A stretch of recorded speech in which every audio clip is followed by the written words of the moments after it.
Hello student. तो आज हम हिंदी फर्स्ट पढ़ने जा रहे हैं। पार्ट 7 पार्ट 6 तक हमारे हो गया कंप्लीट। उसके बाद आपके एग्ज़ाम भी हो गए, आप सबने अच्छे से एग्ज़ाम दिए। अब हम देखेंगे, आज नया पार्ट स्टार्ट कर रहे हैं, पार्ट 7, जिसका नाम है बालक का स्वप्न। तो यहाँ बोर्ड पर मैंने क्या लिखे हैं इस पार्ट के शब्दार्थ। देखिए शब्दार्थ।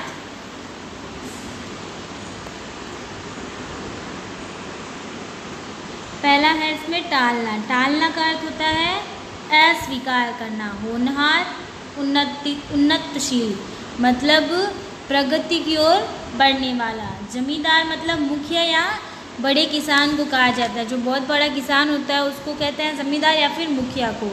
धुन का मतलब लगन। दृढ़ मतलब कठोर। सूझबूझ चतुराई। उन्नति प्रगति। अकस्मात अचानक। दंड का अर्थ होता है सजा। इनकार मतलब मनाही, मना कर देना। कैद खाना मतलब जेल या फिर कारागार भी बोल सकते हैं। चढ़ाई का मतलब होता है आक्रमण। उसके बाद इधर आते हैं, इधर देखिए है जमा। जमा मतलब इकट्ठा। हल उपाय। कन्या पुत्री। सनसनी कौतूहलता। चल अचल संपत्ति जमीन जायदाद धन दौलत आदि सब। आमंत्रित बुलावा या निमंत्रण। सुसज्जित मतलब सजा हुआ। कक्ष का अर्थ होता है कमरा। वशीभूत वश में हुआ। ईर्ष्या जलन। निष्ठा मतलब आस्था। कर्म का अर्थ होता है कार्य। तो ये आपके शब्दार्थ है इस पाठ के। इन शब्दार्थ को आपको अपनी नोटबुक में करना है। अब हम पाठ शुरू करते हैं। तो आ जाइए अपनी पाठ्य पुस्तक में, अपनी बुक में, पेज नंबर 122 पर 122 पे आ जाइए। पाठ 7 बालक का स्वप्न। तो शुरू करते हैं।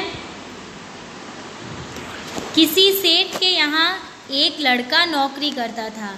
यह एक रात्रि स्वप्न में वह चिल्ला उठा, अहो मेरा भाग्य। सेठ ने यह सुन बालक को जगाकर पूछा, अरे क्यों चिल्ला रहा था?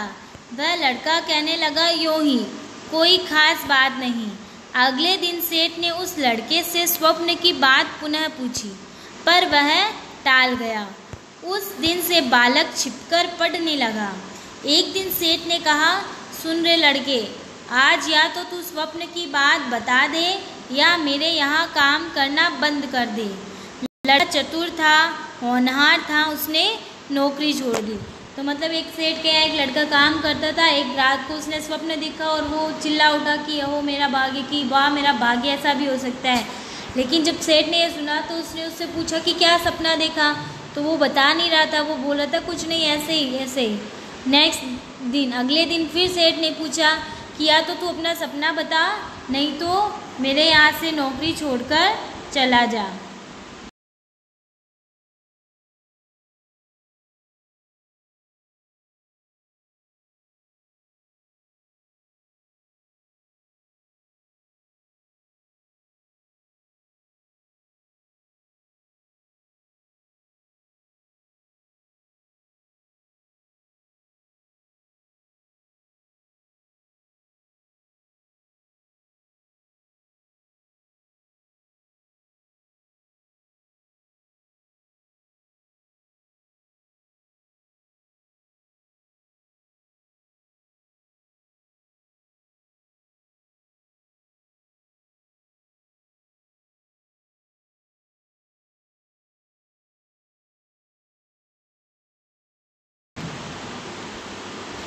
तो जब सेठ उससे ऐसी बात कहता है तो लड़का तो वैसे भी क्या था, बहुत ही चतुर था, होशियार था और प्रगति की ओर बढ़ने के लिए पूरी कोशिश कर रहा था।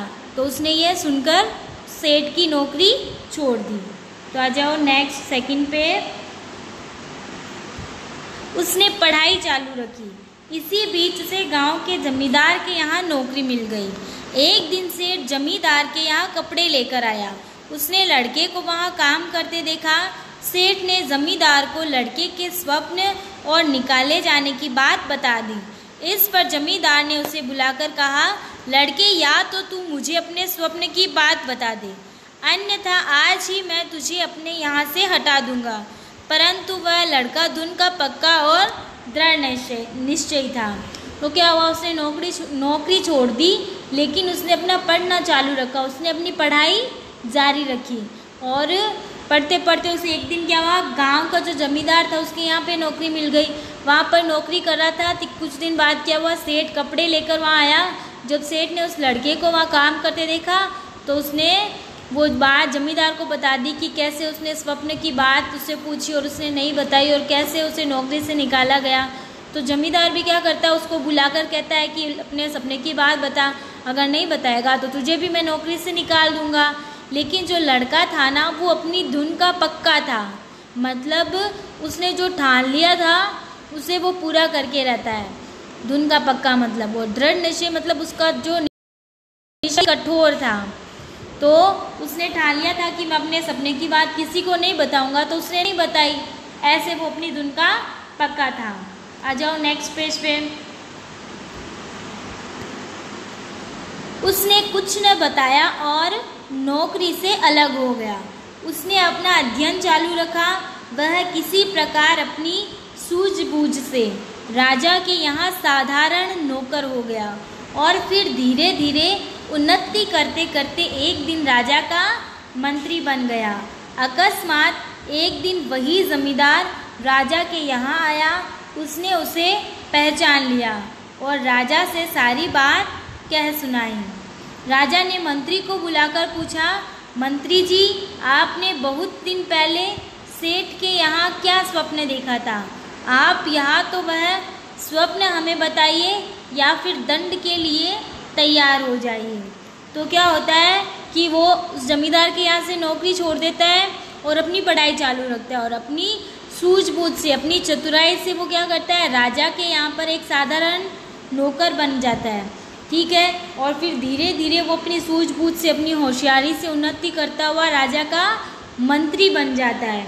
लेकिन अचानक एक दिन क्या होता है, वही जमींदार वो राजा के यहाँ आता है और उस लड़के को पहचान कर वो राजा को वो सारी बातें बताता है। तो राजा भी उससे यही कहता है कि मंत्री जी, या तो आप हमें सपने की बात बताइए जो आपने सेठ के यहाँ पर देखा था, और या फिर आप अपने दंड के लिए, अपनी सजा के लिए तैयार हो जाइए। मंत्री ने स्वप्न बताने से इनकार कर दिया। राजा ने नाराज होकर मंत्री को कैद खाने में डाल दिया। कुछ दिन बाद पड़ोसी राजा ने इस राजा पर चढ़ाई करने की सोची। उसने सीमा पर अपनी सेना भी जमा कर ली। उसने इस राजा तथा मंत्रियों की चतुराई जानने के लिए 2 घोड़ियाँ भेजी और पूछवाया कि इनमें माँ कौन सी है और बेटी कौन सी है। सभी ने अपनी अपनी बुद्धि लगाई पर समस्या को कोई हल न कर सका। राजा का नौकर बंदी मंत्री को नित्य भोजन देने जाता था। उसने सारी बात मंत्री को बताई।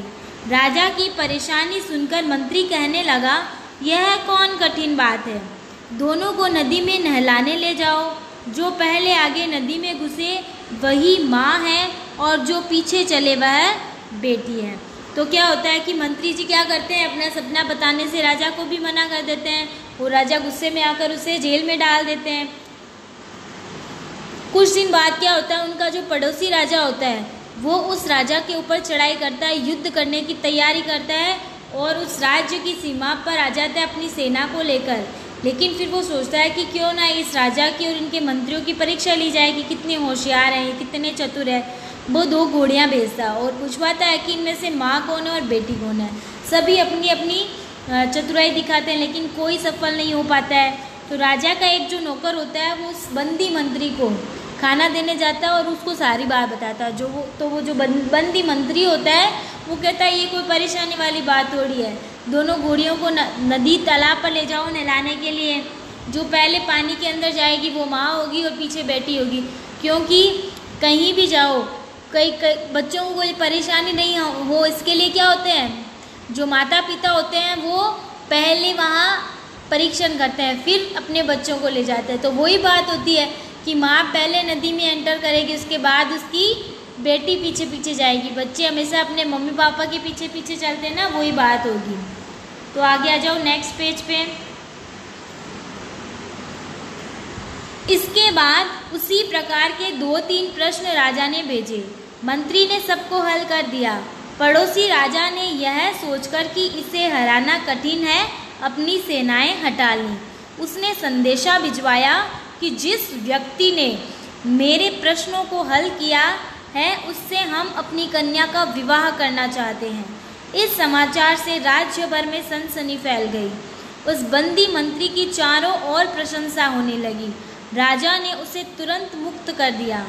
इसके बाद पड़ोसी राजा ने अपनी कन्या का विवाह उससे कर दिया। राजा ने मंत्री को अपना आधा राज्य भी दे दिया। इसके बाद इस राजा ने भी उसे बहुत सी चल और अचल संपत्ति भी दी। तो क्या होता है कि ऐसे ही 2-3 प्रश्न और पूछता है वो राजा, और वो मंत्री सारे प्रश्नों के उत्तर दे देता है। तो राजा खुश होकर वहाँ से सेनाएं हटा लेता है। वो कहता है कि इनको हराना बहुत कठिन है उनकी चतुराई को देखकर। और वो संदेशा भिजवाता है कि जिस व्यक्ति ने मेरे सारे प्रश्नों के उत्तर दिए हैं मैं उससे अपनी बेटी का विवाह करना चाहता हूँ। और यह खबर पूरे राज्य में फैल जाती है और सारे लोग उस मंत्री की प्रशंसा करते हैं, बहुत तारीफ करते हैं। और जो राजा होता है वो तुरंत उस मंत्री को जेल से मुक्त कर देता है। और फिर जो पड़ोसी राजा होता है वो उस मंत्री से अपनी कन्या का विवाह कर देता है और तो और उसे अपना आधा राज्य भी देता है। और उसके बाद वो राजा जो होता है ना, जो उसे बंदी बनाता है, वो भी उसे बहुत सारी चल और अचल संपत्ति भी देता है। चल मतलब जो चलने वाली होती है, गाड़ियाँ, घोड़े, रथ वगैरह। और अचल संपत्ति ज़मीन, जायदाद, धन दौलत। चल अचल संपत्ति मतलब ज़मीन, जायदाद, धन दौलत आदि ये सब देता है उसको। आ जाओ 6 पे। कुछ दिन बाद एक दिन प्रातःकाल इस मंत्री राजा ने दोनों राजाओं, जमींदार तथा सेठ सभी को अपने यहाँ आमंत्रित किया।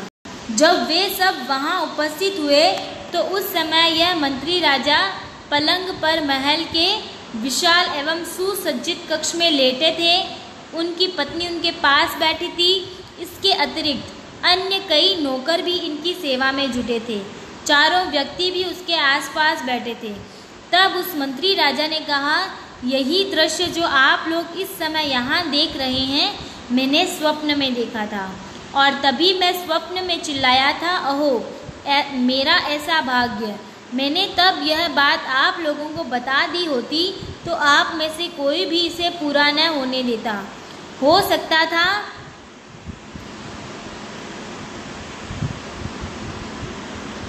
ईर्ष्या, लोभ और अपमान के वशीभूत आप मुझे मौत के घाट भी उतरवा देते। सच है, अपने मस्तिष्क में जो विचार आए उनकी व्यर्थ चर्चा न करते हुए उन्हें योजनाबद्ध तरीके से पूर्ण करने में जुट जाना चाहिए। कर्म, कठोरता, लगन और निष्ठा से कोई भी व्यक्ति महान बन सकता है। तो कुछ दिन बाद वो मंत्री राजा क्या करता है, उन दोनों राजाओं को, सेठ को और जमींदार को अपने यहाँ बुलाता है। और जब वो चारों आके बैठ जाते हैं तो उस बहुत बड़े कक्ष में वो खुद पलंग पे बैठा होता है, पास में उसकी पत्नी होती है, चारों तरफ बहुत सारे नौकर चाकर होते हैं। और वो कहता है कि ये जो दृश्य आप देख रहे हैं यही मैंने स्वप्न में देखा था। और अगर मैं आपको पहले बता देता तो ये कभी पूरा नहीं होता। आप लोग इसे पूरा नहीं होने देते, आप लोग इसे पूरा नहीं होने देते या फिर मुझे मरवा देते, कुछ भी हो सकता था। इसीलिए कहते हैं कि आपके दिमाग में जो अच्छी बात आती है, हर बात नहीं, अगर कोई अच्छी बात आई है तो आप उसे लोगों को बताने के बजाय उसको पूरा करने में जुट जाओ। हमें उसको पूरा करने में जुट जाना चाहिए, क्योंकि अगर आप लोगों को बताओगे तो ज़रूरी नहीं है कि लोग आपकी मदद करेंगे, बल्कि आपके रास्ते में क्या करेंगे, परेशानियां खड़ी करेंगे। तो जब भी आप कोई अच्छी बात सोचो तो आप उसको पूरा करने में अपनी पूरी ताकत लगा दो, अपनी पूरी शक्ति लगा दो। अगर आप दूसरों को, लोगों को पकड़ के बताते हो कि मैंने ये देखा, मैंने ये सोचा, मैंने ये सोचा, मैंने ये देखा, तो आप उसको पूरा नहीं करते हो। कहते हैं ना, जो बरसते हैं वो गरजते नहीं हैं, और जो गरजते हैं वो कभी बरसते नहीं हैं। तो अगर आपको बरसना है तो आपको दूसरों के सामने गरजना नहीं है, क्योंकि जो गरजते हैं वो कभी भी अपनी बातों को पूरा नहीं करते, वो सिर्फ बोलने ध्यान रखते हैं। तो आपको समझ में आई होगी बात। अब हम देखेंगे इस पाठ के प्रश्नोत्तर।